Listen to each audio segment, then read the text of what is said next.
பிரண்டை எடுக்கிறதுக்கு முன்னாடியே நல்லா ஆயில் போட்டு கையை கழுவிடுப்போம். ஆயில் போட்டு கையை தடவிப்போம், ஏன்னா அது வந்து அரிக்கும். இப்போ வந்து சின்ன சின்னதாக கட் பண்ணிக்கணும், ஏன்னா இது ரொம்ப பிஞ்சாக தான் நான் கட் எடுத்துகிட்டு வந்திருக்கேன். எல்லாம்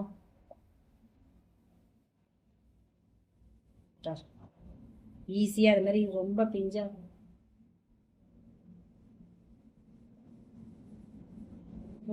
உளுத்தம்பருப்பு போட்டு புளி உப்பு மிளகா காஞ்ச மிளகா போட்டு அரைச்சோன்னா சூப்பராக இருக்கும். சாம்பார் சாதம், தயிர் சாதம், ரசம் சாதம், மெயினாக 50+.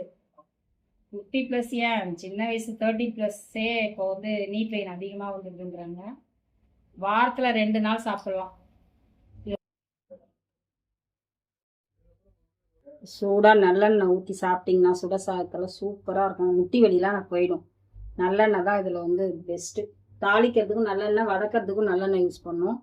இதை அப்படி சாப்பிட்டு சூடாக சாப்பிட்டிங்கன்னா சும்மா சூப்பராக இருக்கும்.